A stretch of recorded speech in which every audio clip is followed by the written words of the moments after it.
আল্লাহর নবী দয়ার নবী মায়ের নবী সাল্লাল্লাহু আলাইহি ওয়াসাল্লাম অদৃশ্য সংবাদদাতা পয়গম্বর আর রাহমাতুল লিল আলামিন নবী একদিন সাহাবা ইকরামের মধ্যে দ্বন্দ্বমান হলেন। দাঁড়িয়ে যাওয়ার পরে বলতেছে হাদা কিতাবুম মির রাব্বিল আলামিন ফীহি আসমাউ আহলিল জান্নাহ ওয়া আসমাউ আবাইহিম ওয়া ক্বাবাইলিহিম সুম্মা উজমিলা আলা আখিরিহিম ফালা ইউজাদু ফীহি ওয়া লা ইউনকাসু মিনহুম আবাদা। আল্লাহর নবী সাল্লাল্লাহু আলাইহি ওয়াসাল্লাম আপনার সাহাবা ইকরামের মধ্যে দাঁড়িয়ে যাওয়ার পরে বলতেছেন, ওগো আমার সাহাবীগণ শোনো, আমার ডান হাতে যে কিতাবটি রয়েছে এই কিতাবটি কি তোমরা দেখতে পাচ্ছ? একবার বলো। সাহাবা ইকরাম বলেছিলেন, লা ইয়া রাসূলুল্লাহ ইয়া হাবিবাল্লাহ, আপনার কাছে আমরা কোন ধরনের কিতাব দেখতে পাই নাই।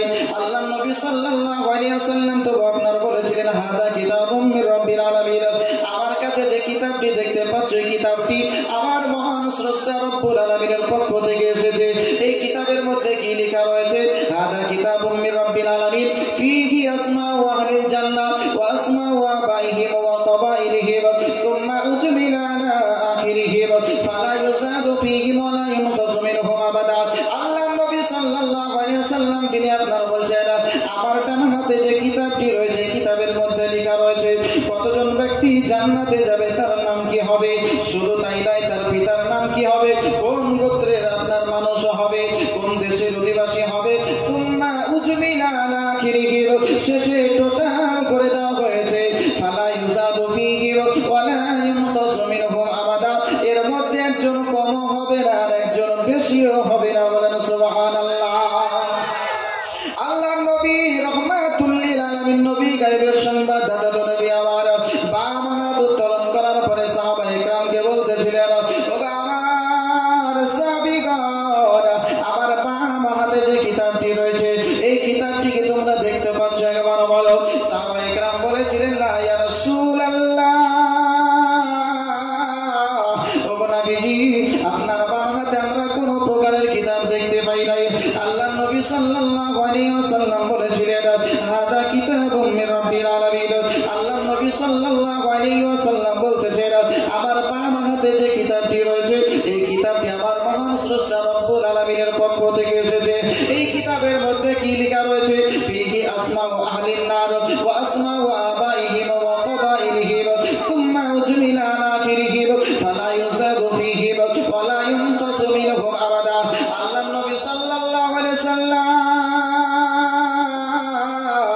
বাম হাত উত্তোলন করার পরে বলেছিলেন, আমার সাহাবীগণ শোনো শোনো, আমার বাম হাতে যে কিতাব কেন তোমরা দেখতে পাচ্ছ, শোনো গো, এই কিতাবের মধ্যে লেখা রয়েছে কতজন ব্যক্তি জাহান্নামে যাবে, তার নামটা কি হবে, তার পিতার নাম কি হবে, কোন গোত্রের মানুষ হবে। সুম্মা উজমিলা আলা আখিরিহিম, শেষে টোটাল করে দেওয়া হয়েছে ফালা ইউজাদু ফীহি ওয়া লা ইউনকাসু মিনহু আবাদা। এর মধ্যে একজন কম হবে না আর একজন বেশিও হবে না। বলেন না সুবহানাল্লাহ। আল্লাহর নবী সাল্লাল্লাহু আলাইহি ওয়াসাল্লাম আজ থেকে প্রায় 1450 বছর পূর্বে আপনার দুনিয়া হতে বিদায় নিয়েছেন। তখন থেকে নিয়ে কিয়ামত পর্যন্ত কতজন ব্যক্তি দুনিয়ার বুকে আসবে, কতজন ব্যক্তি আপনার ঈমানদার হবে, মুমিন হবে, নবীকে মাননেওয়ালা হবে, কতজন ব্যক্তি আল্লাহর ইবাদত গুজার হবে, কতজন ব্যক্তি আল্লাহওয়ালা হবে, কতজন ব্যক্তি আপনার আল্লাহওয়ালা হবে না, কতজন ব্যক্তি নবীর গুস্তাখ হবে, কতজন ব্যক্তি মুসলমান সেজে ইসলামকে ধ্বংস করবে, কতজন ব্যক্তি মুসলমান সেজে মুসলমানের ঈমানকে নষ্ট করবে। আল্লাহর নবী সাল্লাল্লাহু আলাইহি ওয়াসাল্লাম তিনি আপনার বলেন, আমার কাছে টোটাল করে দেওয়া হয়েছে। শুধু তাই নয়, তার নাম, তার বাপের নাম, তার আপনার এরকম টোটাল ঠিকানা বলে দেওয়া হয়েছে। এইরকম আল্লাহর নবী সাল্লাল্লাহু আলাইহি ওয়াসাল্লাম বলেন, আমার কাছে টোটাল রয়েছে, মানে নবী কারীম আলাইহিস সালাতু ওয়াস তাসলিম থেকে নিয়ে আদম পয়গম্বর পর্যন্ত তিনার পূর্বে যতজন ব্যক্তি দুনিয়ার বুকে এসেছে, কারা কালেমা পড়েছে, কারা আপনার কালেমা পড়েন নাই, টোটালটাই নবী মুস্তাফা সাল্লাল্লাহু আলাইহি ওয়াসাল্লাম তিনার কাছে খবর রয়েছে। বলেন না সুবহানাল্লাহ। আল্লাহর নবী সাল্লাল্লাহু আলাইহি ওয়াসাল্লাম এইরকমই একাধিক হাদিস থেকে আপনার প্রমাণিত হয় আল্লাহর নবী সাল্লাল্লাহু আলাইহি ওয়াসাল্লাম তিনি হচ্ছেন অদৃশ্য সংবাদদাতা পয়গম্বর। নবী আমার পৃথিবীর বুকে আপনার পৃথিবীর জমিনে আপনার অবস্থান করার পরে আসমানের খবরটাও নবী আমার দিয়ে দিতেন, জান্নাতের খবর দিতেন, জাহান্নামের খবর দিতেন। আল্লাহর নবী সাল্লাল্লাহু আলাইহি ওয়াসাল্লাম তিনি আপনার তিনার থেকে নিয়ে পূর্বের এবং পরের যতজন ব্যক্তি এসেছে, আসবে, এসেছিল, সবার খবর রাসূল কায়নাত সাল্লাল্লাহু আলাইহি ওয়াসাল্লামের কাছে আছে। আপনি আমি এই জায়গায় কি করছি না করছি, আপনি আমি কতটুকু আল্লাহকে দেখেছি, কতটুকু নবী কারীম আলাইহিস সালাতু ওয়াসসালামের প্রতি দরুদ ও সালাম পড়েছে, কতটুকু ভালো কাজ করেছি না মন্দ কাজ করেছি, আপনাকে আমাকে আমার রাসূল কায়নাত সাল্লাল্লাহু আলাইহি ওয়াসাল্লাম ওই মদিনাতুল মুনাওয়ারা থেকে দর্শন করছেন। বলেন না সুবহানাল্লাহ। খোদার ওই খাস নূরে ওগো তৈরি যিনি, গায়েবের বাণী যার মুখে শুনি। বলেন না সুবহানাল্লাহ। একটু জোরে বলেন সুবহানাল্লাহ। খোদার ওই খাস নূরে ওগো তৈরি যিনি, গায়েবের বাণী যার মুখে শুনি। দোসরা কোন মাবুদ নাই, দোসরা কোন মাবুদ নাই, আল্লাহ ইয়া মুস্তাফা মুরতাজা নবী সাল্লাল্লাহু আলাইহি ইয়া মুস্তাফা মুরতাজা নবী সাল্লাল্লাহু আলাইহি। কেউ বলে নবীজি ওগো নূরের পুতল, কেউ বলে নবীজি গোলাপ ফুল, কেউ বলে নবীজি ওগো নূরের পুতল, কেউ বলে নবীজি গোলাপ ফুল। নয় সে গোলাপ নয় সে পুতুল, ওগো নয় সে গোলাপ নয় সে পুতুল, নূরুল্লাহ ইয়া মুস্তাফা মুরতাজা নবী সাল্লাল্লাহু আলাইহি ইয়া মুস্তাফা মুরতাজা নবী সাল্লাল্লাহু আলাইহি। নবী সাল্লাল্লাহু আলাইহি ওয়াসাল্লাম তিনি আজ থেকে 1450 বছর আগে খবর দিয়ে দিয়েছেন যে কতজন ব্যক্তি জান্নাতি, কতজন ব্যক্তি জাহান্নামী। রাসূল কায়নাত সাল্লাল্লাহু আলাইহি ওয়াসাল্লাম অদৃশ্য সংবাদদাতা পয়গম্বর, আমরা কি এমনি মানি? সাহাবী রাসূল বর্ণনা করেন যে রাসূল কায়নাত সাল্লাল্লাহু আলাইহি ওয়াসাল্লাম একদিন আপনার ফজরের নামাজের পর মিম্বারের উপরে দাঁড়িয়ে বক্তব্য দিতে আরম্ভ করলেন। বক্তব্য চলছে, বক্তব্য চলছে, বক্তব্য চলছে, জোহরের টাইম হয়ে গেল, আমরা জোহরের নামাজ পড়লাম, আবার রাসূল কায়নাত আলাইহিস সালাম মিম্বারের উপরে চললেন, আবার বক্তব্য দিতে আরম্ভ করলেন। আসরের টাইম হলো, আসরের নামাজ পড়লাম, আসরের নামাজ পড়ার পরে আবার বক্তব্য দিতে আরম্ভ করলেন, আবার আমরা বক্তব্য শ্রবণ করলাম। মাগরিবের সময় হয়ে গেল, মাগরিবের নামাজ পড়লাম, মাগরিবের পর আবার বক্তব্য আরম্ভ হলো, আবার আমরা শ্রবণ করলাম। এশার টাইম হলো, এশার নামাজ পড়ার পরে যার যে বাড়ি আপন আপন গৃহে আমরা ফিরে গেলাম। বলে কতক্ষণ পর্যন্ত, কত দূর থেকে কত দূর পর্যন্ত কতটা আলোচনা করেছেন রাসূল কায়নাত সাল্লাল্লাহু আলাইহি ওয়াসাল্লাম। রাবি আপনার বলেন যে রাসূল কায়নাত সাল্লাল্লাহু আলাইহি ওয়াসাল্লাম তিনি আপনার পৃথিবীর শুরু থেকে নিয়ে কিয়ামতের সকাল পর্যন্ত যত কিছু হওয়ার ছিল, যা কিছু হয়েছে, সমস্ত কিছু রাসূল কায়নাত আলাইহিস সালাম আমাদের কাছে বর্ণনা করে দিয়েছেন। বলেন সুবহানাল্লাহ। আল্লাহ নবী সাল্লাল্লাহু আলাইহি ওয়াসাল্লাম অদৃশ্যের সংবাদদাতা পয়গম্বর, আমরা বিশ্বাস করি, কারণ আমাদের কাছে আয়াত কোরআন থেকে, হাদিস থেকে প্রমাণিত রয়েছে যে রাসূল কায়নাত সাল্লাল্লাহু আলাইহি ওয়াসাল্লাম তিনি হচ্ছেন অদৃশ্যের সংবাদদাতা পয়গম্বর। আল্লাহ নবী সাল্লাল্লাহু আলাইহি ওয়াসাল্লাম মক্কা অথবা মদিনা কোনো একটি বাগান দিয়ে আপনার চলে যাচ্ছে, তো হঠাৎ করে থমকে রাসূল কায়নাত সাল্লাল্লাহু আলাইহি ওয়াসাল্লাম তিনি আপনার দাঁড়িয়ে গেলেন। দাঁড়িয়ে যাওয়ার পরে সাহাবা ইকরামকে বলছেন, আমার সাহাবীগণ শোনো, এই জায়গায় দুটো কবর আছে।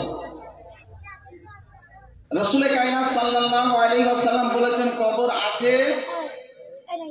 সাহাবা ইকরাম মেনে নিয়েছেন, বিশ্বাস করে নিয়েছেন যে নবী বলেছেন মানে আছেই আছে। যদি কবরটা কবরের মতন যদি দেখতে লাগতো, যে গর্ত হয়ে আছে বা উঁচু হয়ে আছে, যেটা হয় কবরের আপনার অবস্থা, যদি ওই অবস্থায় থাকতো তাহলে তো বলার দরকার হতো না যেখানে কবর আছে, তাই না? সবাই দেখে বুঝতে পারতেন যে হাইটা কবর আছে। তো রাসূল কায়নাত সাল্লাল্লাহু আলাইহি ওয়াসাল্লাম তিনি বলছেন যে শোনো, এই জায়গায় দুটো কবর আছে। নবী বলেছেন, সাহাবায়ে কেরাম বিশ্বাস করেছেন। রাসূল কায়নাত সাল্লাল্লাহু আলাইহি ওয়াসাল্লামকে জিজ্ঞেস করছেন সাহাবায়ে কেরাম, ইয়া রাসূলুল্লাহ, ইয়া হাবিবাল্লাহ, নবী গো, এখানে যে কবর আছে, তো কবরবাসী কি অবস্থায়? রাসূল কায়নাত আলাইহিস সালাম বলেন, এদের প্রতি প্রচন্ড আযাব হচ্ছে। রাসূল কায়নাত সাল্লাল্লাহু আলাইহি সাল্লাম বলেন যে বড় কোনো কারণে নয়, সামান্য সামান্য দুটো কারণে এই দুই কবরবাসীর উপর আযাব হচ্ছে। কবরে আযাব হওয়া বা শান্তিতে থাকা আপনি আমি কোনোদিন দেখেছি? দেখেছেন কেউ? আপনাদের পাশে কবরস্থান আছে, তাই না? অনেক তো মানুষকে মাটি দিয়েছে, অনেকবার কবরস্থান গেছেন, কিন্তু কোন কবরে আযাব হচ্ছে না কোন কবরে জান্নাতি ব্যবস্থা হয়েছে, কি হয়েছে না হয়েছে, এটা কেউ বাহ্যিক চোখ দ্বারা দেখেছেন, বুঝতে পেরেছেন? কেউ বুঝতে পারেন। এটা বোঝার বাইরে। বুঝতে পারবে কারা? যাদের যে শেষ শক্তি আছে, যাদের সেই চক্ষু খোলা আছে, তারাই আপনার দেখতে পাবে, আর তারাই কি হচ্ছে না হচ্ছে শুনতে পাবে। বলেন সুবহানাল্লাহ। রাসূল কায়নাত সাল্লাল্লাহু আলাইহি ওয়াসাল্লাম তিনি আপনার বলছেন আযাব হচ্ছে, যেটা দেখতে পাওয়া যায় না, দেখতে পাওয়া যায় না। আপনার পাশেই, সেই কবরের পাশে আপনি দাঁড়িয়ে আছেন, অথচ আপনি বুঝতে পারবেন না যে মানুষটা জান্নাতের অবস্থায়, মানে আরাম অবস্থায় আছে নাকি কষ্টের মধ্যে আছে। আল্লাহ রাসূল সাল্লাল্লাহু আলাইহি ওয়াসাল্লাম তিনি বলেছেন, সাহাবায়ে কেরাম মেনে নিয়েছেন। রাসূল কায়নাত সাল্লাল্লাহু আলাইহি ওয়াসাল্লামের নবুয়তি দৃষ্টি জমিনের উপরে অবস্থান করছেন, কিন্তু জমিনের নিচে কি হচ্ছে না হচ্ছে সেটাও নবী আমার ওই নবুয়তি দৃষ্টি দ্বারা দর্শন করছেন। বলেন সুবহানাল্লাহ। আল্লাহ রাসূল সাল্লাল্লাহু আলাইহি ওয়াসাল্লাম রাহমাতুল লিল আলামিন নবী, তিনি আপনার বলছেন যে বড় কোনো কারণে নয়, সামান্য সামান্য দুটো কারণে কবরবাসীর উপর আযাব হচ্ছে। এক নম্বর হচ্ছে একটা মানুষ পেশাবের ছিটা থেকে আপনার বাঁচত না, আর আরেকটা মানুষ যে আছে সে চুগলখড়ি করত, পেশাবের ছিটা থেকে বাঁচত না, আর আরেকজনের চুগলখড়ি করতো, চুগলখড়ি থেকে দূরে থাকতো না।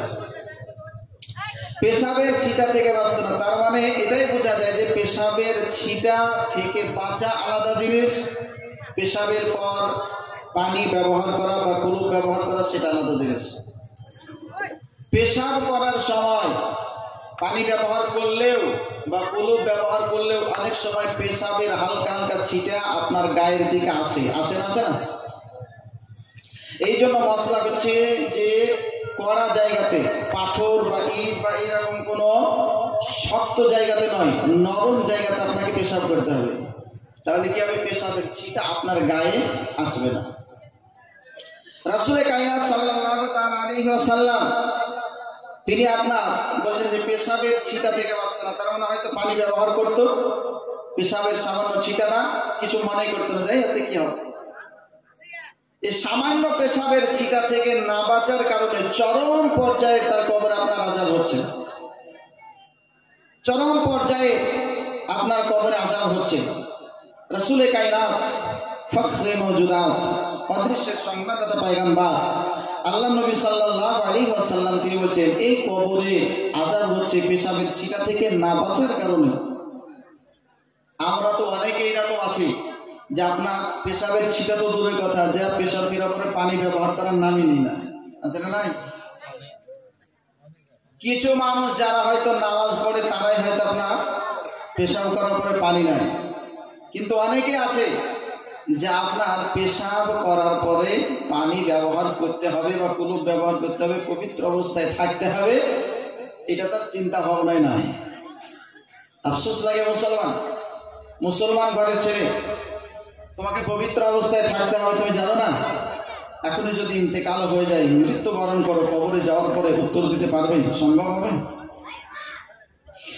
আল্লাহ নবী সাল্লাল্লাহু আলাইহি ওয়াসাল্লাম তিনি আপনার বলেন, শোনো গো, এই দুটো কবরবাসীর উপরে আযাব চলছে, এই দুটো কবরবাসী বড় কষ্টের মধ্যে রয়েছে। আল্লাহ নবী রাহমাতুল লিল আলামিন, যার ব্যাপারে আমার মহান স্রষ্টা আল্লাহ পাক রব্বুল আলামিন বলেন, ওয়া মা আরসালনাকা ইল্লা রাহমাতাল লিল আলামিন, ওগো আমার হাবিব, আমি আপনার দুনিয়ার বুকে প্রেরণ করি নাই, কিন্তু সারা জগতের জন্য রহমত করে দয়ার ভান্ডার করে দুনিয়ার বুকে প্রেরণ করেছে। বলেন সুবহানাল্লাহ। আল্লাহর নবী সাল্লাল্লাহু আলাইহি ওয়াসাল্লাম রাহমাতুল লিল আলামিন পয়গম্বর, তিনি কবরের পাশে থাকবেন, কবরে আযাব হবে, এটা নবী কেমন করে সহ্য করতে পারে? রাহমাতুল লিল আলামিন নবীর শান এটা নয় যে নবী সাল্লাল্লাহু আলাইহি ওয়াসাল্লাম রাহমাতুল লিল আলামিন হওয়ার পরে কোন মানুষ কষ্ট পাবে, কষ্ট অবস্থায় থাকবে, আর নবী আমার তাকে ছেড়ে দিয়ে আপনার চলে যাবে না। আল্লাহর নবী সাল্লাল্লাহু আলাইহি ওয়াসাল্লাম অদৃশ্য সংবাদদাতা পয়গম্বর নবী আমার বলেন, শোনো গো, ওগো আমার সাহাবী শোনো শোনো, ওই দেখো সম্মুখে একটা খেজুরের গাছ দেখতে পাওয়া যায়, ওই খেজুরের গাছ থেকে একটা ডাল কেটে নিয়ে এসো। ওই ডালটাকে আপনার যেমনই নির্দেশ দিলেন, সাহাবী রাসূল তিনি আপনার যাওয়ার পরে খেজুরের ডাল আপনার কেটে নিয়ে আসলেন। আল্লাহর নবী রাহমাতুল লিল আলামিন পয়গম্বর তিনাকে যেমন আপনার দিলেন, ওই ডালটাকে আপনার কিতাবের মধ্যে এসেছে দুই টুকরো করা হলো, দুটো কবরের উপর আপনার গেড়ে দিলেন। আল্লাহর নবী সাল্লাল্লাহু আলাইহি সাল্লামকে সাহাবায়ে কেরাম জিজ্ঞেস করছেন, ইয়া রাসূলুল্লাহ, ইয়া হাবিবাল্লাহ, নবী গো, আজকে তো আমরা একটা নতুন কিছু দেখলাম, ইয়া রাসূলুল্লাহ, এর পূর্বে কোনোদিন তো এইরকম ভাবে খেজুরের ডাল দিতে কোনো কবরে দেখলাম না, আপনি খেজুরের ডাল কিসের জন্য কবরের উপরে দিলেন একবার বলুন। আল্লাহর নবী সাল্লাল্লাহু আলাইহি সাল্লাম তিনি আপনার বলছেন, ওগো আমার সাহাবীগণ শোনো গো, এই যে খেজুরের ডালগুলো দেওয়া হলো, এই খেজুরের ডালগুলো যতক্ষণ পর্যন্ত জীবিত থাকবে, তাজা থাকবে, সবুজ থাকবে, আল্লাহ পাক রব্বুল আলামিন সুবহানাহু ওয়া তাআলার তাসবিহ বর্ণনা করবে।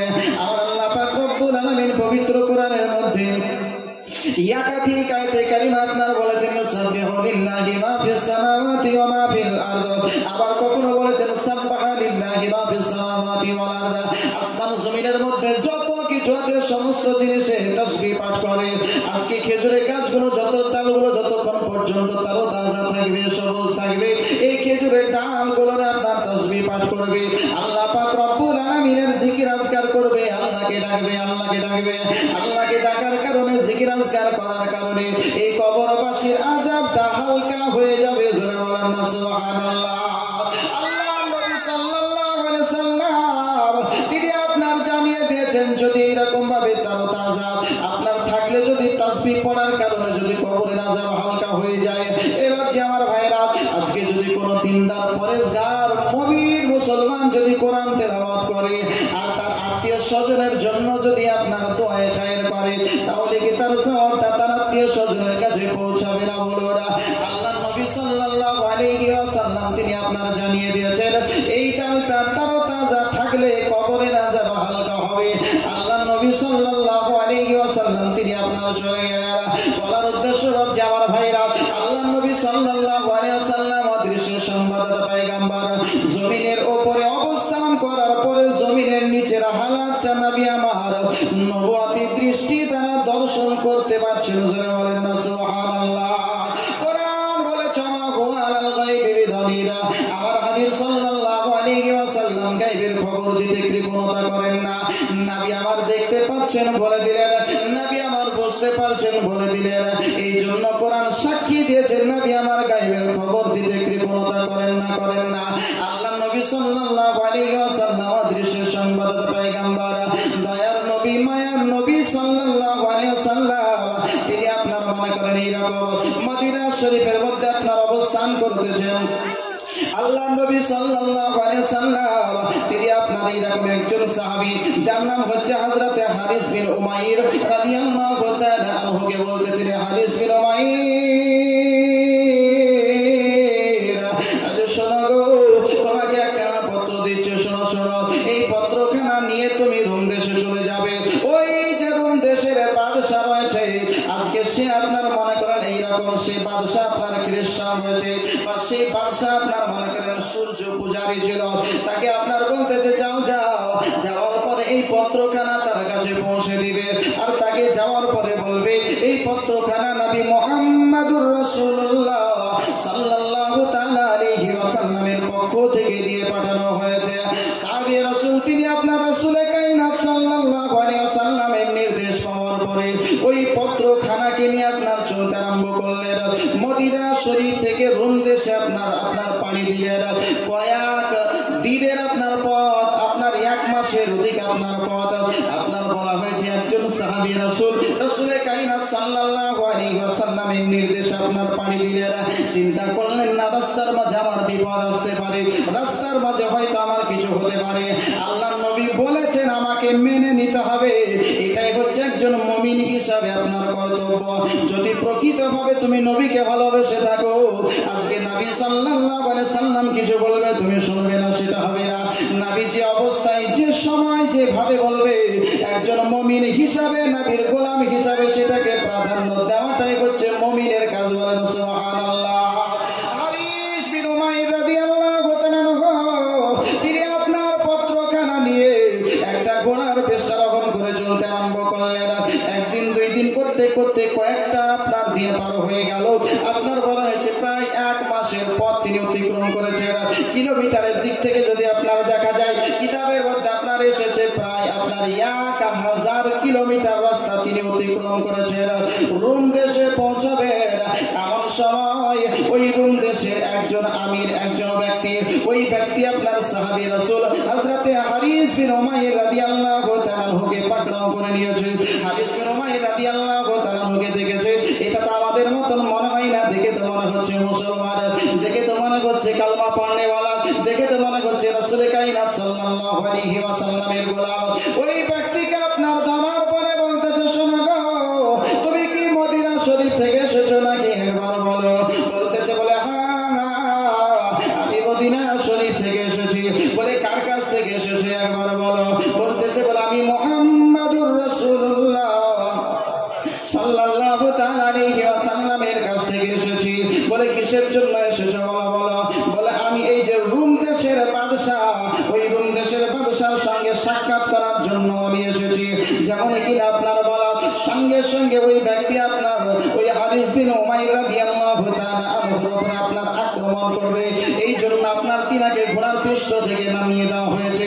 নামিয়ে দেওয়ার পরে সঙ্গে সঙ্গে তিনার হাতটাকে বেঁধে দিয়ে আপনার তিনাকে যেন একটি গাছের সঙ্গে বেঁধে দিয়েছে। হারিস বিন উমাইর রাদিয়াল্লাহু তাআলা আনহুকে বলতেছে, হারিস বিন উমাইর আজকে তুমি কি সাহসে কিসের জন্য তুমি এসেছো বলো। বলতেছে, বলে আমার রাহমাতুল লিল আলামিন পয়গম্বর আল্লাহর নবী সাল্লাল্লাহু আলাইহি ওয়াসাল্লাম নির্দেশ দিয়েছেন, আমি তার গোলাম হিসাবে আমার কর্তব্য, আমি তার হুকুম পালন করেছি। আল্লাহ এবং আল্লাহর রাসূলের দাওয়াত দেওয়ার জন্য তার কাছে যাচ্ছি। বলতেছে, বলে শোনো শোনো, আর যদি তুমি ভালো চাও তাহলে এখান থেকে তুমি ফিরে আজকে মদিনার দিকে চলে যাও। হারিস বিন উমাইর বলেছিলেন, বলেন না না, আল্লাহর নবী সাল্লাল্লাহু আলাইহি ওয়াসাল্লামের কাছ থেকে ওয়াদা করে এসেছি, আল্লাহর নবী সাল্লাল্লাহু আলাইহি ওয়াসাল্লামকে বলে এসেছি নবী সাল্লাল্লাহু আলাইহি ওয়াসাল্লামের পত্রখানা রোম দেশের বাদশার কাছে পৌঁছাবো। এতে যদি আমার যাই হয়ে যাক না কেন, আমি কখনোই মাঝপথ থেকে মদিনার দিকে ফিরে যেতে পারবো না। বলেন না সুবহানাল্লাহ। হারিস বিন উমাইর রাদিয়াল্লাহু তাআলা তিনি যখন আপনার এইভাবে কথা বলেছেন, ওই ব্যক্তি আপনার কাফির মুশরিক, সে আপনার বলতেছে, বলে আজকে কথা শুনবে না, মদিনার দিকে ফিরে যাবে না, আজকে আল্লাহকে আজকে ভুলবে না, ওই নবী মুস্তাফা সাল্লাল্লাহু আলাইহি ওয়াসাল্লামের মহব্বত ছাড়বে না। ওই নবীকে কথা দিয়েছে বলে আজকে যতই কষ্ট দিই না কেন নাকি পৌঁছাবে। বলতেছে, বলে হারিস বিন উমাইর শোনো গো শোনো, আর যদি তুমি প্রাণ ভিক্ষা চাও তাহলে তোমাকে প্রাণ যদি বাঁচতে চাও তাহলে এখান থেকে আবার পুনরায় মদিনার দিকে চলে যেতে হবে। এই পত্রখানা নিয়ে এই রোম দেশের বাদশার কাছে পৌঁছাতে তোমাকে দেওয়া হবে না, হবে না, হবে না। হারিস বিন উমাইর বলতেছে, বলে শোনো গো, যদি আল্লাহর রাহে আমাকে কুরবান হয়ে যেতে হয়, যদি আল্লাহর রাহে আমাকে শহীদ হয়ে যেতে হয়, যদি আল্লাহর রাহে আমাকে প্রাণ যদি দিয়ে দিতে হয় তবু অস্বীকার, কিন্তু আমি কখনোই মাঝপথ থেকে আমি ফিরে রাসূলের দরবারে আর যাব না। রাসূলের কথাটা সম্পূর্ণ করার জন্য যা যা করা দরকার আমি করেই ফিরবো। জোরে বলেন না সুবহানাল্লাহ। হারিস বিন উমাইরকে বলতেছে, বলে আজকে ভয় পাও না, তোমার প্রাণ নিয়ে নেওয়া হবে, তোমাকে আঘাত করা হবে, তোমার জান নিয়ে নেওয়া হবে। হারিস বিন উমাইর বলেছিলেন, এই ধ্বংসশীল জীবন দিতে আমি কখনোই ভয় পাই না, পাই না। এই ধ্বংসশীল জীবন দিলে তো অধ্বংসশীল জীবন পাওয়া যায়। আমার আল্লাহ পাক রব্বুল আলামিন পবিত্র কোরআনের মধ্যে একাধিক আয়াতে কারিমা বলেছেন, ওয়ালা তাহসাবান্নাল্লাযীনা কুতিলু ফী সাবিলিল্লাহি সাবিলিল্লাহি আমওয়াতা, যারা আমার রাস্তায় শহীদ হয়ে যায় তাদেরকে তোমরা মৃত্যু বলিও না, বলিও না। বাল আহইয়াউন ইনদা রাব্বিহিম ইরযাকুন, তারা হচ্ছে জীবিত, আমার পক্ষ থেকে তাদেরকে খাদ্য প্রদান করা হয়। সুবহানাল্লাহ। হারিস বিন উমাইরের উপরে আঘাত আরম্ভ হয়ে গেল। হারিস বিন উমাইরকে আঘাত করতে আরম্ভ করলো। হারিস বিন উমাইর কখনোই আপনার স্বীকার করে না মদিনার দিকে ফিরে যাওয়ার জন্য। হারিস বিন উমাইর আজকে কখনোই স্বীকার করে না মদিনা ফিরে যাব, আমার পত্রখানা রোম দেশের বাদশার কাছে পৌঁছাবো না, এটা কখনোই স্বীকার করে না। শেষ পর্যন্ত হারিস বিন উমাইরকে এত আঘাত করা হলো, হারিস বিন উমাইর আজকে তবু সেই নবীর মহব্বত ছাড়ে না, ওই আল্লাহর আপনার দেওয়া কালিমা আপনার ছাড়ে না। হারিস বিন উমাইরকে আপনার আঘাত করতে করতে শেষ পর্যন্ত নির্মমভাবে তিনাকে শহীদ করে দেওয়া হলো। ইন্না লিল্লাহি ওয়া ইন্না ইলাইহি রাজিউন। আল্লাহর নবী সাল্লাল্লাহু আলাইহি ওয়াসাল্লাম অদৃশ্য সংবাদদাতা পয়গম্বর মদিনাতুল মুনাওয়ারায় অবস্থান করছে। কয়েক হাজার কিলোমিটার দূরে আপনার এই অবস্থা হচ্ছে। আল্লাহর নবী সাল্লাল্লাহু আলাইহি ওয়াসাল্লাম মদিনার প্রান্ত থেকে আপনার বলতেছেন, শোনো গো, আমি হারিস বিন উমাইরকে পাঠিয়েছিলাম আমার পত্রখানা দিয়ে রোম দেশের বাদশার কাছে। আজকে তাকে ইসলামের দাওয়াত দেওয়ার জন্য পত্রখানা তার মাধ্যম দিয়ে পাঠিয়েছিলাম। আমার হারিস বিন উমাইর পত্রখানা বাদশার কাছে পৌঁছাতে পারল না, আজকে তাকে নির্মমভাবে রাস্তার মাঝে শহীদ করে দেওয়া হলো। আল্লাহ নবী রাহমাতুল লিল আলামিন পয়গম্বর তিনি আপনার সাহাবীদেরকে ডাকার পরে বলতেছেন, আমার সাহাবীগণ শোনো শোনো, আজকে আমার হারিস বিন উমাইরকে নির্মমভাবে শহীদ করে দেওয়া হলো, আমার হারিস বিন উমাইরের বদলা কি তোমরা নিতে পারবে বলো? সাহাবায়ে কেরাম বলেছেন, ইয়া রাসূলুল্লাহ, ইয়া হাবিবাল্লাহ, নবী গো, আপনি যদি অনুমতি দেন অবশ্যই আমরা হারিস বিন উমাইরের বদলা নিতে পারবো। সুবহানাল্লাহ। হারিস বিন উমাইরকে নির্মমভাবে হত্যা করা হয়েছে, নির্মমভাবে কতল করা হয়েছে, নির্মমভাবে শহীদ করে দেওয়া হয়েছে। সাহাবায়ে কেরাম বলছেন, ইয়া রাসূলুল্লাহ, ইয়া হাবিবাল্লাহ, নবী গো, আপনি যদি একবার অনুমতি দেন অবশ্যই আমরা হারিস বিন উমাইরের বদলা নিতে পারবো। আল্লাহর নবী সাল্লাল্লাহু আলাইহি ওয়াসাল্লাম তিনি আপনার বলতেছেন, বলে তোমরা প্রস্তুত হও। আল্লাহর নবী আলাইহিস সালাম তিনি আপনার 3000 সাহাবীদেরকে আপনার প্রস্তুত করলেন, রেডি করলেন। এই 3000 সাহাবীদেরকে আপনার কে নেতৃত্ব দিবে, কে চালাবে? আল্লাহর নবী সাল্লাল্লাহু আলাইহি ওয়াসাল্লাম তিনি আপনার বলতেছেন, বলো শোনো শোনো, আমি তোমাদের এই 3000 সাহাবীদের মধ্যে কমান্ডার করলাম, লিডার করলাম, সর্দার করলাম যায়েদ বিন হারেসাকে। যদি যায়েদ বিন হারেসা এই বদলা নিতে গিয়ে যদি শহীদ হয়ে যায়, তারপরে নেতা হবে হযরতে জাফর বিন আবি তালিব রাদিয়াল্লাহু তাআলা। এই জাফর বিন আবি তালিব সেও যদি শহীদ হয়ে যায়, সে যখন শহীদ হয়ে যাবে তারপরে আমির হবে, লিডার হবে হযরতে আপনার আব্দুল্লাহ ইবনে রাওয়াহা রাদিয়াল্লাহু তাআলা। তিনিও যখন শহীদ হয়ে যাবে, মুসলমানগণ যাকে ইচ্ছা করবেন, যাকে ভোট দিয়ে বাছাই করবে, সেই ব্যক্তি মুসলমানদের নেতা হয়ে তার মোকাবিলা করবে। বলেন সুবহানাল্লাহ। আল্লাহর নবী সাল্লাল্লাহু আলাইহি সাল্লাম তিনি আপনার বুঝতে পারছেন 3000 সাহাবী তারা আপনার তার বদলা নেওয়ার জন্য যাবে। এই যায়েদ বিন হারেসাকে এক নম্বরের লিডার বানিয়েছে। এই যায়েদ বিন হারেসা থাকবে না, সে শহীদ হবে। জাফর বিন আবি তালিব রাদিয়াল্লাহু তাআলাকে দ্বিতীয় কমান্ডার করেছে। এই জাফর বিন আবি তালিব সেও থাকবে না, শহীদ হয়ে যাবে।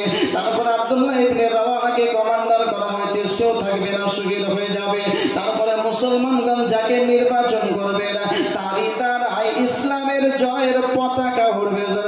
সুবহানাল্লাহ। আল্লাহর নবী সাল্লাল্লাহু আলাইহি সাল্লাম অদৃশ্যের সংবাদদাতা পয়গম্বর, গায়বের খবরটা তো নবী আমার গায়বের খবর দিয়ে দিলেন।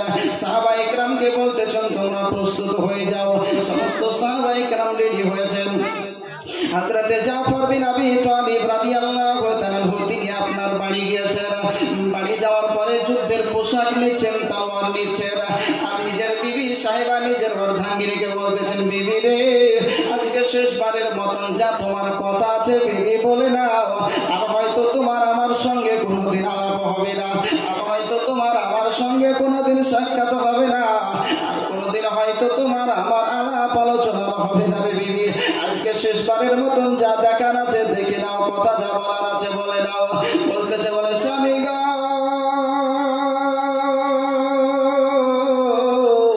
আপনি এইভাবে কেন কথা বলছেন গো স্বামী, একবার বলো না। হযরতে জাফর বিন আবি তালিব বলতেছেন, বলে বিবি রে, আল্লাহর নবী সাল্লাল্লাহু আলাইহি ওয়াসাল্লাম আমাদেরকে যুদ্ধের ময়দানে যাওয়ার জন্য হুকুম দিয়েছেন। আমার পূর্বে কমান্ডার করেছেন যায়েদ বিন হারিসাকে, দ্বিতীয় নম্বরের লিডার বানিয়েছেন আমাকে। আমি আজকে যুদ্ধের ময়দানে যাব, যুদ্ধের ময়দানে যাওয়ার পরে হয়তো আর ফিরে আসবো না রে বিবি, আর হয়তো আমার সঙ্গে সাক্ষাৎ হবে না, হয়তো কথাবার্তা হবে না। হযরতে জাফর বিন আবি তালিব রাদিয়াল্লাহু তাআলা আনহু তিনি আপনার বলতেছেন, তিনার ওয়ার্দাঙ্গিনী ওযু করে মুসাল্লা বিছিয়ে আল্লাহর কাছে দোয়া করতে আরম্ভ করেছে, আল্লাহ গো, আমার স্বামী আজকে যুদ্ধের ময়দানে যাবে, সহি সালামতে নিয়ে যাওয়া, আবার সহি সালামতে যুদ্ধের ময়দান থেকে তুমি ফিরিয়ে নিয়ে আসা। কিতাবের মধ্যে আপনার এসেছে জাফর বিন আবি তালিব রাদিয়াল্লাহু তাআলা আনহু তিনি আপনার সেই তলোয়ারের উল্টো দিকে মৃত পিঠে আঘাত করছেন বিবিরা। বিবির পিঠে মৃত আঘাত করার পরে বলতেছেন, বিবিরে, আর যদি তুমি উল্টো দোয়া করো তোমার দোয়া খোদার দরবারে কবুল হবে না, হবে না, হবে না। কারণ আমার নবী মুস্তাফা সাল্লাল্লাহু আলাইহি ওয়াসাল্লাম অদৃশ্যের সংবাদদাতা পয়গম্বর আমার পরে আরো দুইজনকে কমান্ডার বানিয়েছেন। তার মানে আমি জাফর বিন আবি তালিব আজকে যুদ্ধের ময়দানে যাব, আর যুদ্ধের ময়দানে যাওয়ার পর আর ফিরে আসবো না, শহীদ হয়ে যাব। বলেন সুবহানাল্লাহ। সাহাবায়ে কেরামের মহব্বত কেমন ছিল তিনারা আপনার বুঝতে পারছেন। আজকে যুদ্ধের ময়দানে যাব, আমাকে শহীদ হতে হবে, আমি আর ফিরে আসবো না, আমি আর প্রাণে বাঁচবো না। আজকে আমাকে দুনিয়া হতে বিদায় নিয়ে নিতে হবে। আমার দুনিয়ার ভালোবাসা, দুনিয়ার মহব্বত, দুনিয়ার প্রেম, বিবি বাচ্চার প্রেম, সমস্ত ভালোবাসাকে বিসর্জন দিয়ে আল্লাহর রাহে আজকে আমাকে উৎসর্গ হতে হবে। জানা সত্ত্বেও নবীর ভালোবাসায় কখনো পিছু পা হন নাই। বলেন না সুবহানাল্লাহ। আরে ভয় করি না জাহান্নামে,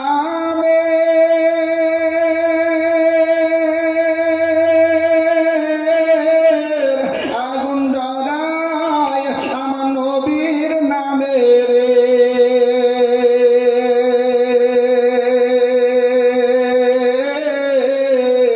আগুন হবে ফুল,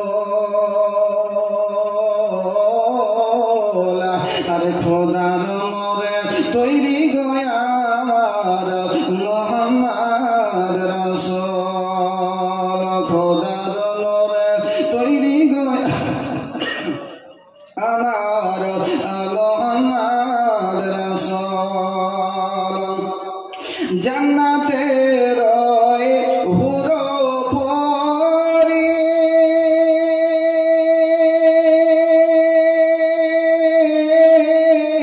নিদে আমায় বরণ করি রে।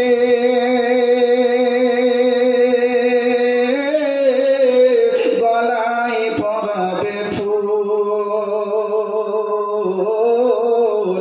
আর খোদার নূরে তৈরি গয়া আমার মুহাম্মদ রাসূল।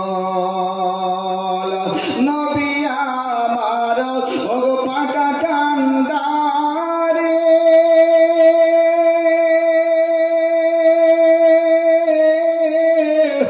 শক্ত হালে আরে ধরবেন তরি রে। আরে তাই তো বসে আরাম করে পাবো নদীর কোল, আরে খোদার নূরে তৈরি গয়া আমার মুহাম্মদ রাসূল, খোদার নূরে তৈরি গয়া আমার মুহাম্মদ রাসূল। আল্লাহ নবী সাল্লাল্লাহু আলাইহি ওয়াসাল্লাম বলেছেন, এক একের পর এক কমান্ডার যখন বানিয়ে দিয়েছেন, সাহাবীদের আকীদা বিশ্বাস যে আমরা যাব যুদ্ধের ময়দানে, কিন্তু আর ফিরে আসবো না। নবী যখন একের পর এক কমান্ডার করে দিয়েছেন, তো যাদেরকে কমান্ডার হিসাবে একের পর এক করেছেন, তার মানে আগে পিছে 1 নম্বর 2 নম্বর 3 নম্বর যারা আছে তারা কেউই আসবে। জাফর বিন আবি তালিব বলেছেন, বিবি আজ তুমি যতই দোয়া করো, এই তোমার দোয়া খোদার দরবারে কবুল হবে না। সাহাবীদের বিশ্বাস ছিল যে নবী যেটা বলেছেন, নবীর কথার চুল পরিমাণ ইদিক উদিক হবে না। নবী আমার দেখতে পাচ্ছেন, দেখে কথা বলছেন, তো না দেখে তো নয়, আপনি আমি দেখতে পাচ্ছি না, কিন্তু নবী আমার দেখে কথা বলছেন। হযরতে জাফর বিন আবি তালিব অনুমতি নিয়ে, সাহাবায়ে কেরাম সকলের কাছে অনুমতি নিয়ে 3000-এর একটা টিম নবী আমার তৈরি করেছেন একজন সাহাবীর বদলা নেওয়ার জন্য। হারিস বিন উমাইর রাদিয়াল্লাহু তাআলা আনহুকে নির্মমভাবে কতল করা হয়েছে, হত্যা করা হয়েছে, শহীদ করা হয়েছে। আজ বিশেষ করে ভারতবর্ষে বলা হচ্ছে ইসলাম প্রচার হয়েছে তালোয়ার দেখিয়ে, তালোয়ারের জোরে। নাউজুবিল্লাহ। না, ইসলামে জিহাদ করেছেন রাসূল কায়নাত সাল্লাল্লাহু আলাইহি ওয়াসাল্লাম, এটা বাস্তব। জিহাদ আর সন্ত্রাস দুটো জিনিস এক নয়, মাথায় রাখবেন। জিহাদ আর সন্ত্রাস দুটো জিনিস এক নয়। রাসূল কায়নাত সাল্লাল্লাহু আলাইহি ওয়াসাল্লাম তিনি জিহাদ করেছেন বা সাহাবীদের নির্দেশ দিয়েছেন। কেন করেছেন? অন্যায়কে উৎখাত করে ন্যায়কে প্রতিষ্ঠিত করার জন্য রাসূল আমার জিহাদ করেছেন। জোরে বলেন সুবহানাল্লাহ। যদি কেউ অন্যায়ভাবে কোনো কাজ করে, তা আপনি তার বিরোধিতা করবেন না? যদি কেউ আপনার জমি অন্যায়ভাবে দখল করে, মসজিদ মাদ্রাসার জায়গা যদি অন্যায়ভাবে দখল করে, তা আপনি তার বিরোধিতা করবেন না? বিরাদারানে মিল্লাত ইসলামিয়া, রাসূল কায়নাত সাল্লাল্লাহু আলাইহি ওয়াসাল্লাম তিনি জিহাদ করেছেন, এটা বাস্তব। কিন্তু অন্যায়ভাবে নয়, অন্যায়কে উৎখাত করার কারণে আর ন্যায়কে প্রতিষ্ঠিত করার কারণে জিহাদ করেছেন। কিন্তু সন্ত্রাসী যেটা হয়, সেটা তো এটা হয় না, সেটা আপনার ন্যায়কে উৎখাত করে দেয়, অন্যায়কে প্রতিষ্ঠিত করার কারণে তারা আপনাদের সমস্ত ষড়যন্ত্রণা চালায়। ইসলাম কখনো এই সমস্ত কাজকে আশ্রয় দেয়নি, আজও দিবে না। জোরে বলেন ঠিক কিনা?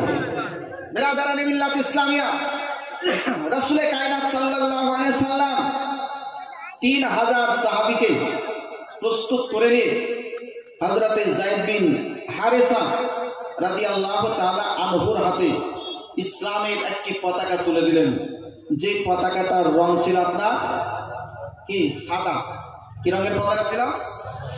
সাদা রঙের একটি পতাকা, আর পতাকার গায়ে লেখা ছিল লা ইলাহা ইল্লাল্লাহু মুহাম্মাদুর রাসূলুল্লাহ সাল্লাল্লাহু তাআলা আলাইহি ওয়াসাল্লাম।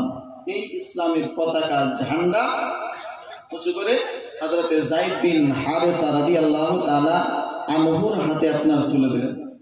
সাহাবীদেরকে নিয়ে রাসূল কায়নাত অদৃশ্যের সংবাদদাতা পয়গম্বর রাহমাতুল লিল আলামিন নবী আমার সাহাবীদেরকে নিয়ে এগিয়ে যাচ্ছেন, তাদেরকে আগিয়ে দেওয়ার জন্য। মদিনা শরীফ থেকে বেরিয়ে সানিয়াতুল ওয়াদা বলে একটি জায়গা আছে, এই সানিয়াতুল ওয়াদা পর্যন্ত রাসূল কায়নাত সাল্লাল্লাহু আলাইহি ওয়াসাল্লাম সাহাবীদেরকে নিয়ে আপনার পৌঁছে গেলেন। যখন ওখানে পৌঁছালেন, রাসূল কায়নাত সাল্লাল্লাহু আলাইহি ওয়াসাল্লাম সমস্ত সাহাবীদেরকে বললেন, শোনো, তোমাদের আগেই বলে দিয়েছি, প্রথম কমান্ডার হচ্ছেন হযরতে যায়েদ বিন হারেসা, তার নেতৃত্বে তোমরা চলবে। সে যখন শহীদ হয়ে যাবে, জাফর বিন আবি তালিব সে নেতা হবে, তার নেতৃত্বে যুদ্ধ চলবে। সে যখন শহীদ হবে, আব্দুল্লাহ ইবনে রাওয়াহা তার নেতৃত্বে যুদ্ধ চলবে। সে যখন শহীদ হবে, তারপরে তোমরা যাকে নির্বাচন করবে সে তোমাদের লিডার হবে। তবে হ্যাঁ, একটা জিনিস মাথায় রাখবে, যাওয়ার পরে আগে যুদ্ধ আরম্ভ করবে না। তোমরা যাবে, যাওয়ার পরে আগে ইসলামের দাওয়াত দিবে। জোরে বলেন সুবহানাল্লাহ। কি করবে? ইসলামের দাওয়াত দিবে। যদি তারা ইসলাম গ্রহণ করে নেয়, তো যারা কতল করেছে যারা না করেছে দেখার দরকার নেই। কে কতল করলো আমার সাহাবী আর কে কতল করলো না, যদি ইসলাম গ্রহণ করে নেয় তাহলে তাদের সঙ্গে আর যুদ্ধ করার কোনো দরকার নেই, ওখান থেকে ফিরে চলে আসবে। আর যদি তারা ইসলাম ধর্ম গ্রহণ না করে তাহলে আমার সাহাবীর বদলা নিয়ে আসবে। জোরে বলেন সুবহানাল্লাহ। আল্লাহ নবী সাল্লাল্লাহু তাআলা আলাইহি ওয়াসাল্লাম তিনি আপনার এই কথা বলে উপদেশ দিয়ে সাহাবীদেরকে আপনার বিদায় করে দিলেন। সাহাবায়ে কেরাম সকলে যেন আপনার সম্মুখের দিকে চলতে আরম্ভ করলেন। কতটা পথ আপনার যেতে হবে, কত দূর যেতে হবে, আল্লাহ নবী সাল্লাল্লাহু আলাইহি ওয়াসাল্লাম তিনি আপনার বলেছেন, শোনো গো, আমার সাহাবী হারিস বিন উমাইরকে যেই জায়গায় কতল করেছে, নির্মমভাবে শহীদ করেছে, আমার হারিস বিন উমাইরকে যেই জায়গায় হত্যা করা হয়েছে ওই জায়গায় পৌঁছে যাবে।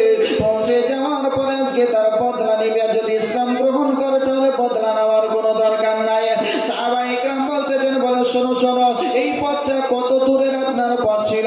আপনার কিতাবের মধ্যে এসেছে প্রায় 1 মাসের পথ, বা প্রায় আপনার 1000 কিলোমিটার আপনার পথ। আল্লাহ নবী সাল্লাল্লাহু আলাইহি ওয়াসাল্লামের সাহাবায়ে কেরাম তিনারা আপনার চলতেছেন। একদিন পার হলো, 2 দিন পার হলো, 3 দিন পার হয়ে গেল, 1 সপ্তাহ 2 সপ্তাহ আপনার পার হতে চলেছে। আল্লাহ নবী সাল্লাল্লাহু আলাইহি ওয়াসাল্লামের সাহাবায়ে কেরাম যখন আপনার প্রায় নিকটবর্তী হব এমন সময় তিনাদের কাছে যেন আপনার খবর দেওয়া হলো, আপনার প্রায় লক্ষাধিক মানুষ তারা আপনার এসে ওই জায়গায় তাঁবু গেড়েছে। আজকে মুসলমানগণ 3000 মানুষ যাচ্ছে তাদের মোকাবিলা করার জন্য, কিন্তু তারা আগে ভেবেছে মুসলমানগণ যখন আসছে এতজন তাদের সঙ্গে মোকাবিলা করতে হবে। এই জন্য আপনার কিতাবের মধ্যে এসেছে 2 লক্ষ মানুষ তারা আপনার এই মোকাবিলা করার জন্য এসেছে। সাহাবায়ে কেরাম বলতেছেন, বলে শোনো গো, আমরা তো বেশি নাই, মাত্র 3000 মানুষ রয়েছে, কিন্তু তারা প্রায় 2 লক্ষ মানুষ রয়েছে, তাদের সঙ্গে আমাদের মোকাবিলা করা সম্ভব হবে না। আমরা হয়তো তাদের সঙ্গে মোকাবিলা করতে পারবো না, আমাদেরকে হয়তো এখান থেকে ফিরে যাওয়াটা ভালো হবে। আরেকজন সাহাবায়ে কেরাম বলছে, শোনো গো, আমরা যুদ্ধের ময়দানে এই জন্য যাচ্ছি না যে যুদ্ধের ময়দানে যাওয়ার পরে মালে গানিমত আমাদেরকে নিয়ে আসতে হবে, আমাদেরকে যুদ্ধের ময়দানে এই জন্য যেতে হচ্ছে।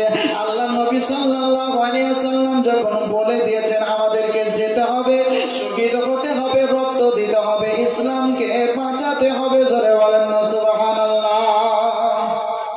আল্লাহ নবী সাল্লাল্লাহু আলাইহি ওয়াসাল্লামের সাহাবীদের মধ্যে আপনার জজবা বেড়ে গেল। আজকে তারা বলতেছে, বলে জীবন দিব তবু অস্বীকার, কিন্তু আমরা কখনোই পিছু পা হব না, আমরা শহীদ হব বলেই তো নবী আমার একের পর এক কমান্ডার বানিয়ে দিয়েছেন। অদৃশ্যের সংবাদদাতা পয়গম্বর আল্লাহ নবী সাল্লাল্লাহু আলাইহি ওয়াসাল্লাম তিনি আপনার দেখতে পাচ্ছেন সমস্ত বিষয়গুলো। নবী আমার এই জন্য কমান্ডার ঠিক করে দিয়েছেন। সাহাবীদের মধ্যে জজবা বেড়ে গেল, আগের দিকে আপনার চলতে আরম্ভ করলো। এইভাবে যেতে যেতে যেতে যেতে যখন আপনার মতার প্রান্তরে অবস্থান করলেন, মতার প্রান্তরে যখন আপনার উপস্থিত হলেন, আল্লাহ নবী সাল্লাল্লাহু আলাইহি ওয়াসাল্লামের সাহাবায়ে কেরাম বলতেছেন, বলে প্রায় 2 লক্ষ মানুষ তারা আপনার তাঁবু গেড়ে আজকে আমাদের সঙ্গে মোকাবিলা করার জন্য প্রস্তুত রয়েছে। একটু ভাববেন, একদিকে 2 লক্ষ মানুষ, অপরদিকে মাত্র 3000 মানুষ। যদি তারা মনে ভাবে, যদি তারা চেষ্টা করে, একই সঙ্গে 3000 মানুষকে আপনার শেষ করে দিতে পারবে। কিন্তু আমার আল্লাহ পাক রব্বুল আলামিন সুবহানাহু ওয়া তাআলা তিনি যদি চান, আমি অল্প সংখ্যা হলেও এই মুসলমানদের বিজয় করব, আজকে মুসলমানদের বিজয় করব, মুসলমানদের হাতে জয়ের পতাকা তুলব। আল্লাহর উপর দিয়ে আল্লাহর সঙ্গে পাল্লা দেওয়ার মতন দুনিয়ার বুকে কারো শক্তি হয়নি, আর কিয়ামত কেন কখনোই আপনার শক্তি হবে না, হবে না, হবে না।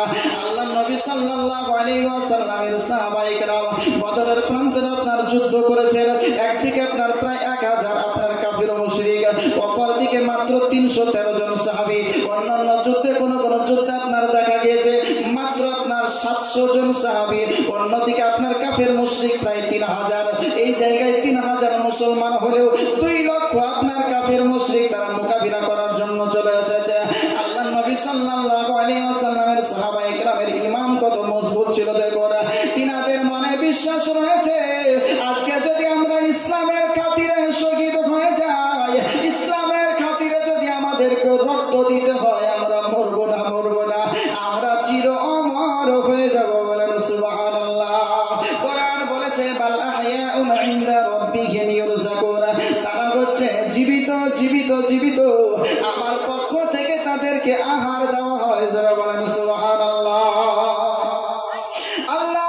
সাল্লাল্লাহু আলাইহি সাল্লামের নির্দেশ মোতাবেক হযরতে হারিস বিন আপনার যায়েদ বিন হারিস রাদিয়াল্লাহু তাআলা তিনি আপনার একাত ইসলামের পতাকা নিয়েছেন আপনার ঘোড়ার পৃষ্ঠে আরোহণ করে তাদের কাছে আপনার উপস্থিত হয়েছেন নবী আমার বলেছেন তাদেরকে আগে ইসলামের দাওয়াত দিবে তারা যদি ইসলামের কালিমা যদি পড়ে লা ইলাহা ইল্লাল্লাহু মুহাম্মাদুর রাসূলুল্লাহ যদি তারা কালিমা পড়ে না ইসলামকে যদি গ্রহণ করে নেয় আল্লাহকে বিশ্বাস করে নেয় আমি যদি নবী হিসাবে যদি আমাকে মেনে নেয় তাহলে আজকে তোমরা মোকাবিলা করবে না যুদ্ধ করবে না লড়াই করবে না আজকে সেখান থেকে ফিরে আসবে যায়েদ বিন হারিসা নবী মুস্তাফার নির্দেশ মোতাবেক তিনি আপনার যাওয়ার পরে ইসলামের দাওয়াত দিয়েছেন শোনো গো আজকে তোমাদের সঙ্গে শুধু মোকাবিলা করার জন্য ছিলাই আমরা তোমাদের কাছে এসেছি ইসলামের দাওয়াত দেওয়ার জন্য ইসলামের কথা বলার জন্য তোমাদের কাছে এসেছি আজকে যে সমস্ত মূর্তিগুলোকে তোমরা মাবুদ বলে মানো এই সমস্ত মূর্তিগুলো কখনোই তোমাদের মাবুদ হতে পারে না এতগুলো মূর্তি কখনোই মাবুদ হতে পারে না যে মূর্তিকে মাবুদ বলে মানো হাত আছে ধরতে পারে না পা আছে চলতে পারে না মুখ আছে কথা বলতে পারে না চোখ আছে দেখতে পাই না এ কখনো খোদা হওয়ার আপনার ক্ষমতা রাখে না আমার আল্লাহ পাক রব্বুল আলামিন সুবহানাহু ওয়া তাআলা তিনি আপনার বলেছেন কুল হুয়াল্লাহু আহাদ ও আমার হাবিব আপনি জগতের মানুষকে জানিয়ে দিন আমি আল্লাহ হলাম একক জোরে বলেন সুবহানাল্লাহ আল্লাহ পাক রব্বুল আলামিন সুবহানাহু ওয়া তাআলা তিনি বললেন আল্লাহ ব্যতীত অন্য কোন মাবুদ নাই তা আমরা বিশ্বাস করি যায়েদ বিন হারিসা বলতেছেন বলো শোনো এক আল্লাহ ব্যতীত দ্বিতীয় যদি খোদা থাকতো তাহলে কখনোই পৃথিবী চলতো না আল্লাহ পাক রব্বুল আলামিন সূরা আম্বিয়ার মধ্যে বলেছেন লাউ কানা ফীহিমা আলিহাতুন ইল্লাল্লাহু লাফাসাদাতা আসমান এবং জমিনের মধ্যে এক আল্লাহ ব্যতীত দ্বিতীয় যদি খোদা থাকতো অবশ্যই খোদাদের মধ্যে ফাসাদ ঝগড়া ঝামেলা ফাইটিং আপনার লেগে থাকতো আসমান জমিন তাবাহ বরবাদ হয়ে যেত দেখো আসমান জমিন তাবাহ বরবাদ হয় না তার মানে এক আল্লাহ ব্যতীত দ্বিতীয় কোনো মাবুদ নাই সুবহানাল্লাহ যায়েদ বিন হারিসা বলতেছেন শোনো গো এক আল্লাহর উপাসনা করো আরাধনা করো এক আল্লাহর ইবাদত বندگی করো এক আল্লাহ ব্যতীত অন্য কোন খোদাকে মান্য করো না এক আল্লাহকে যদি মান্য করো তোমাদের জন্য রয়েছে জান্নাত যদি ভালো কর্ম করো তোমাদের জন্য রয়েছে জান্নাত আমার আল্লাহ বলেছেন ইন্নাল্লাযীনা আমানু ওয়া আমিলুস সালিহাত কানাত লাহুম জান্নাতুল ফিরদাউসি নুজুলা নিশ্চয়ই যারা ঈমান এনেছে এবং সৎকর্ম করেছে তাদের জন্যই রয়েছে জান্নাতুল ফিরদাউস বলেন না সুবহানাল্লাহ ঈমান আনো সৎকর্ম করো তোমাদের জন্য রয়েছে স্বর্গ তোমাদের জন্যই রয়েছে জান্নাত আজকে এক আল্লাহকে বিশ্বাস করে নাও যায়েদ বিন হারিসা আজকে মানুষদেরকে শুধুমাত্র ইসলামের দাওয়াত দিয়েছিলেন আজকে তারা ইসলামের দাওয়াত গ্রহণ না করে আজকে তারা ইসলামের কালিমা না পড়ে আজকে এক আল্লাহকে বিশ্বাস না করে নবী মুস্তাফা সাল্লাল্লাহু আলাইহি ওয়াসাল্লামকে বিশ্বাস না করে যায়েদ বিন হারিসাকে আক্রমণ করতে আপনার চেষ্টা করলো যায়েদ বিন হারিসা দেখলেন আমি যদি এইভাবে চুপচাপ থেকে যাই আমাকে হয়তো আক্রমণ করবে আমাকে হয়তো আঘাত করবে আমাকে শহীদ করে দিবে হযরত যায়েদ বিন হারিসা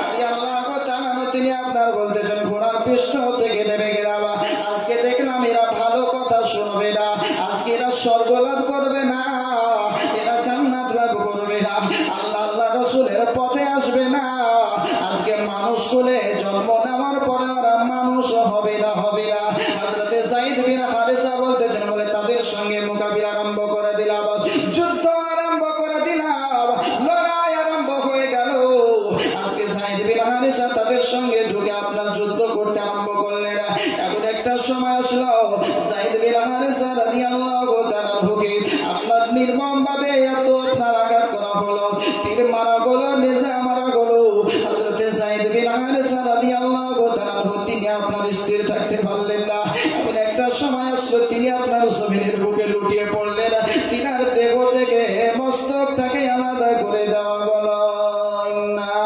লিল্লাহি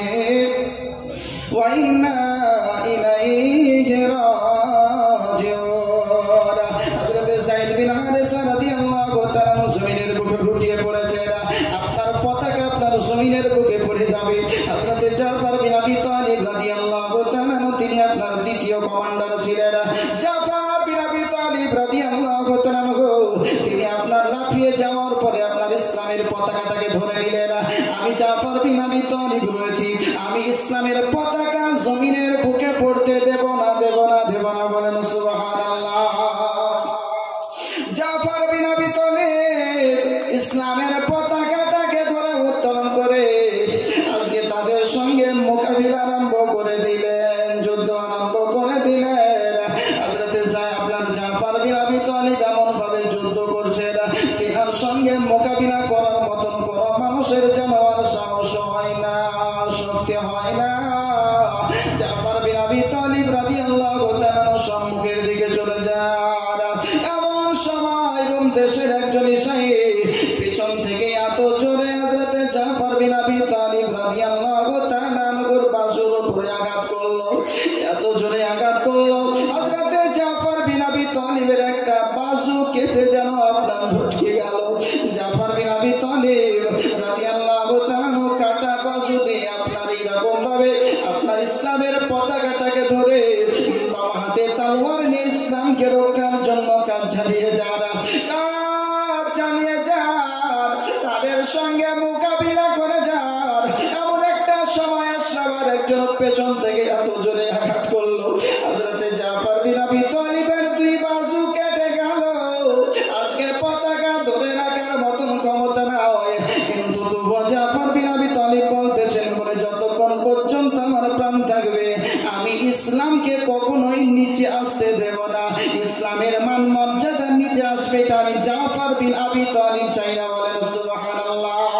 কাটা বাজু ইসলামের পতাকাটাকে জড়িয়ে ধরেছে, ইসলামের পতাকা উপর দিকে তুলে রেখেছে। হযরতে জাফর বিন আবি তালিব আর দাঁড়িয়ে থাকতে পারেন না। জাফর বিন আবি তালিব রাদিয়াল্লাহু তাআলাকে এত আপনার তীর মারতে আরম্ভ করলো। জাফর বিন আবি তালিব জমিনের বুকে যখন আপনার লুটিয়ে পড়লেন, ইসলামের পতাকা কেমন করে ধরবেন কিতাবের মধ্যে আপনার এসেছে, মুখে আপনার ইসলামের পতাকাটাকে ধরে রেখেছেন।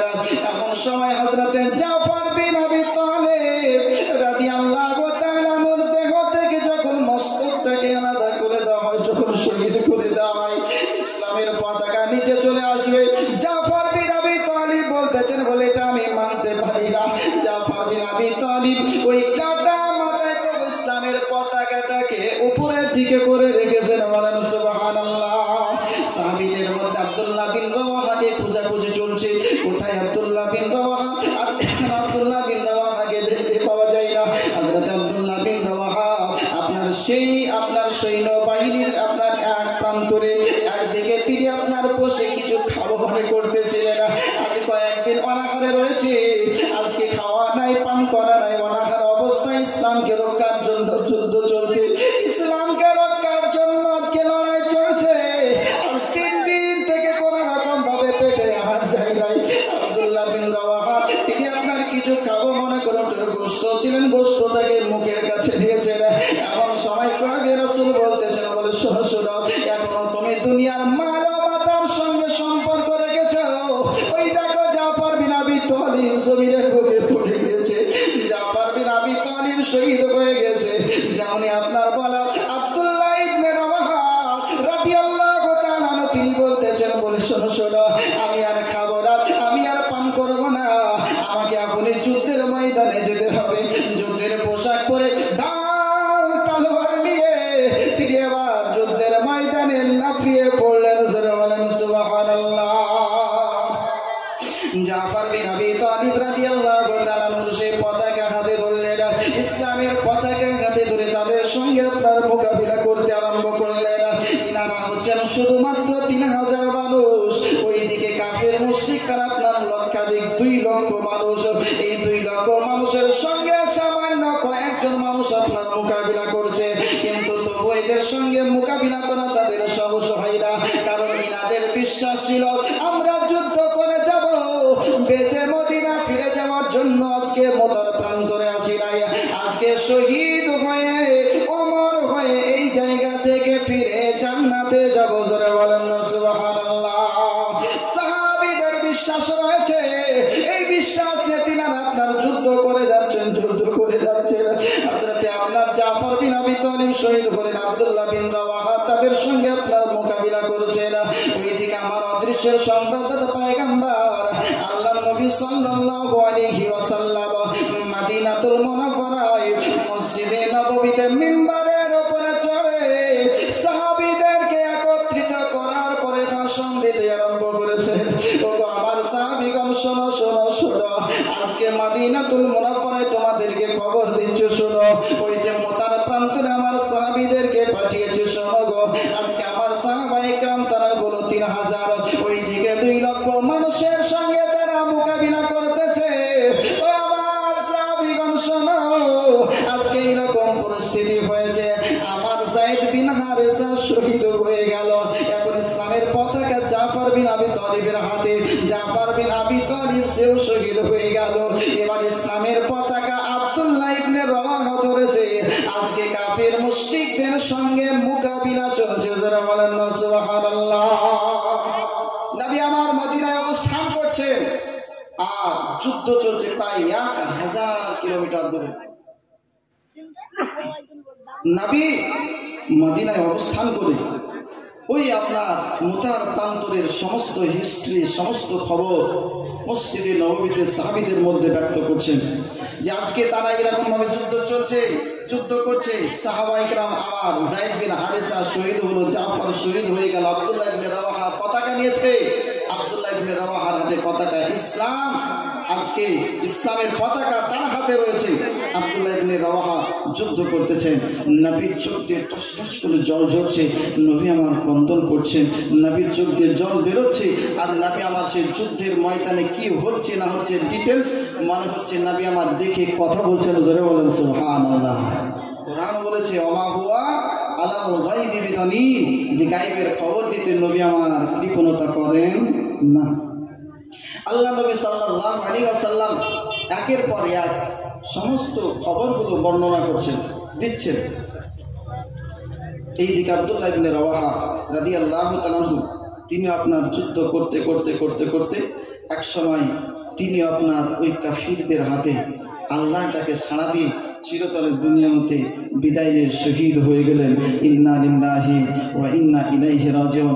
সাহাবায়ে কেরাম বলতেছেন, বলে কাকে লিডার বানা যাবে, কাকে সর্দার বানা যাবে?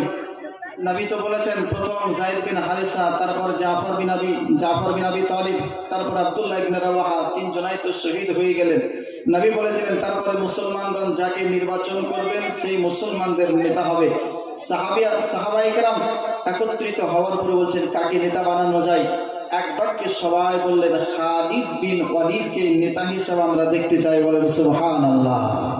আল্লাহর নবী, দয়ার নবী, মায়ের নবী সাল্লাল্লাহু তাআলা আলাইহি সাল্লাম তিনি আপনার বলেছিলেন মুসলমানদের উপরে ছেড়ে দিয়েছিলেন সাহাবায়ে কেরাম খালিদ বিন ওয়ালিদ রাদিয়াল্লাহু তাআলা আনহুকে সাহাবায়ে কেরাম নেতা হিসাবে নির্বাচন করলেন।